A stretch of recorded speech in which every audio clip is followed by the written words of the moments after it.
Hello everybody and welcome to the video. My name is Midway and hope you're having a wonderful day. I sure am. Today I want to read through a post that the devs did on the official Discord of Legend of Mushroom with some clarifications to some core questions about the game involving, for example, rebalancing of certain classes. So let's just get into it, right? So they say they provided suggestions to the community, popular suggestions, so they are taking a look at just things that the community are usually just pointing out to the devs. So, increased character limit for chat in game. Apparently people want to be chatting just easily, right? There's like a very strict limit. You can barely type in there, to be fair. So they are increasing it to 150 characters. I mean, that's not a massive change, but that's cool. If you're engaging with your family or just talking in the world chat, that's gonna make your life a lot easier. That's definitely a plus. There we go. Imbalanced class development. Mages are weak after level 100. So, yep, pretty much everybody's just been recommended to switch away from mage to archer once you reach level 100. I myself recommended going a mage from the very beginning of the game until you get to the level 100 point, but it really just doesn't seem to be worth to stay as a mage, really. It's the last skill, the last passive skill you unlock as a mage is really just lackluster. It's pretty not competitive with the other options, especially versus archer. And in the case of PvE content, really just mages just become this big one-shot machine where you just go into the battle and you have all this skill crit, you throw these massive attacks, especially this one you unlock from the brawls within the family, right? And then, yeah, you just unleash that damage, and as far as I can tell, I still need to re-roll to mage and test a little bit of that, but that's gonna be hard to do. They just are not that well fitted to PvE, right? So they do fall behind, and when it comes to PvP, it just seems to be a little bit of that. Just archers just have so much damage, and they just have all these tools to stay alive for a little while, all these shields and all these defenses that can be stacked up, which, by the way, I'll be doing an updated guide at some point for my archer build. It's changed a little bit now that I have more stuff put together. But yeah, mages are definitely a little bit weak. So what they are saying is, we'll carefully consider game balance issues and make appropriate adjustments after collecting sufficient data. Sounds fair. Players who focus on mages can also pay attention to attribute boosts brought by upcoming new events, which may be helpful. Right, I don't know when they say events. I'm guessing they mean like what just came up a couple days ago, the new upgrade system to the artifacts. I'm much more inclined to think that's what they mean, because you can actually build a very powerful mage if you stack up all the right attributes. That's basically what they mean, and that is true, but that is also true for every other spec, right? So you can just make an archer just stronger by using the same system that's also making the mages stronger. So if mages were weak from the very beginning, they're not really gonna get anything too crazy out of that, to be fair. So yeah, I think there is definitely a problem, and there will be rebalances, so we'll cover that as new balancing stuff comes out. So far I don't think there's been any. Anyways, need for server merge. Yep, that is definitely going to be a thing as servers just become a little bit dead and the community dwindles. There will be a time for new servers to be just created and merge everybody in there. So we will continue to monitor the server ecosystem and merge servers at the appropriate time. In addition, the game will add a server migration function in the future. Okay, so that sounds fair. You can just choose to change. I mean, you can already just go to a new server, but you start from scratch, right? So being able to port away your character into the other server is definitely going to be a plus, just in case you want to go to like a better family and you want to just like engage with the community a little bit more. So you might outsource that information, like you just go to Discord or like Twitter or whatever, and you find a very good family, you want to join them or whatever. That's definitely going to be a plus, for sure. I mean, I don't have any complaints about this. All I want to say is, of course, they're still putting out new servers, as I know. And then obviously, eventually, just the older servers will dwindle down in population, right? And they will also just have much more powerful people because they've been out for longer, right? So like making just joining those two things together, people that have been playing the game for a long time in like old servers, and they are very powerful, but the population has dwindled together with new servers. So you would have to like merge old servers together with old servers and such and such. But I'm sure they're gonna be doing it that way, right? So more stuff here. Allow players to choose to enable, disable, auto-scale release.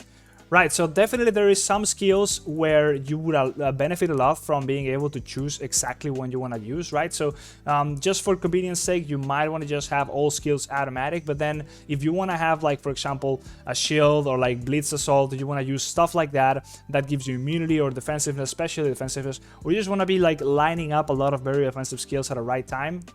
All those things would be a lot more cooler than what we have right now, where you just let everything just be automated or nothing, right? So there's gotta be a middle point right there, and I think they would definitely, they should definitely be putting that out, and it seems like they might, right? So this feature is currently being tested and optimized and will be launched soon. Please stay tuned for further update notice. Perfect.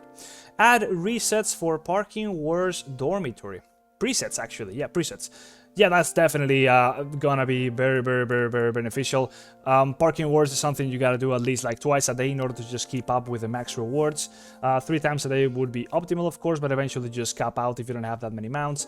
But just having to select like one mount each time and trying to put it in the right parking spot and all that stuff, it takes quite some time. It's not too long, but it is a little bit boring, to be fair. And just having presets for that stuff and just being able to like select how many, what mounts you want to deploy where. I mean, maybe you don't have a spot there, but yeah, I don't know how they're going to be doing it. So we will add more scenes to the preset function. Please stay tuned for further update notice. I would also like presets for what you call presets, like being able to share your build, like your relics build on the chat, as well as your statue build on the chat. That would be pretty cool. Make cross-server matchmaking and family brawl more fair. I mean, balancing-wise, it comes back to what I said about older servers and newer servers. Like, older servers, which are like a couple days older, might just have players that are those couple days ahead make a big difference, right? And just being matched with those much more stronger players basically just means you kind of lose. But obviously, you can just have a stronger family if you just build up a better one, right? So let's see what they say. Currently, the matchmaking servers only have a time difference of 1-2 days, at most 3-4 days, right? That's what I say. These are all servers in the later stages of development, so the gap isn't too great. We'll continue to monitor the game psychology and optimize the matchmaking algorithm. Right, that sounds just fair. Nothing to add there, to be fair. Add low-cost decorative items for sale.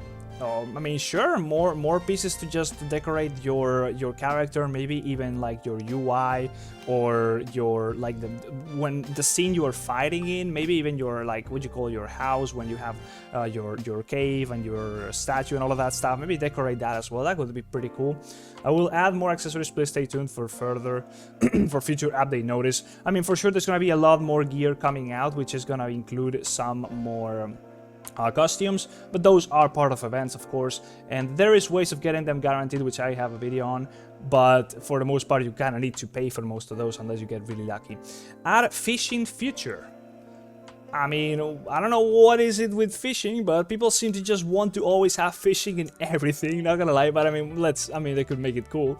We'll create relevant themed activities. Please stay tuned for further update notice. Sure, I mean, they'll probably add some more events, it's just, I mean, they've just been adding so much stuff and so many cool events, so yeah, I have no complaints whatsoever. If they add a fishing themed event, well, that is that. So yeah, that's all they gotta say. Thank you for your support, Legion of Mushroom. We welcome more players to share their suggestions, help us build a more exciting world of adventure, right? So yeah, that's really all I have for this post. Now, if you want to participate on these suggestions, there is a channel right here, as you can see in the Discord. If it lets me scroll down a little bit, maybe I'll just make my screen like this, right? But there you can see there is a suggestions channel, so you can join the Discord.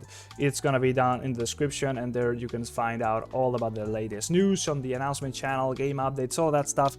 It's right here in the spot, right? So you can find all that, as well as reach the dev. So just find a community for people you want to talk about within the Legend of Mushroom. So yeah, hopefully you enjoy that. Now, before you go, please check out Aptoide. Now I got guides and all of that on how to use Aptoide down in the description. I don't have the game set up right now, so I cannot show you in game. But basically, Aptoide is a platform where you can download the Legend of Mushroom or any other Android game, just like Google Play. And basically, once you do so, whenever you are paying within the Legend of Mushroom once you have downloaded it through Aptoide, you will be able to earn yourself some cashback, some bonuses, which can go from 10% all the way up to 35%, and then you can use that bonus to make the purchase for you, right? So it's pretty damn simple. You can scale that bonus by making more purchase, so unlocking new tiers, as well as by using my code, which is going to be on the screen as well as down in the description. That gets you an extra 5%, and then there is active events going on at some times which increase that bonus, so that's why it can go all the way up to 35%, all things considered, and that can basically just get you more value for your money when you buy anything within the Legend of Mushroom or any other Android game. As I mentioned, you can also make it work within your emulator on your PC if you use one. I also got a guide on the description on how to set that up on BlueStacks in particular. So yeah, if you got any questions, drop it down below in the comment section. I'll gladly answer them, and hopefully you enjoyed the video. Like, subscribe, and I'll see you in the next one. Bye bye, see ya.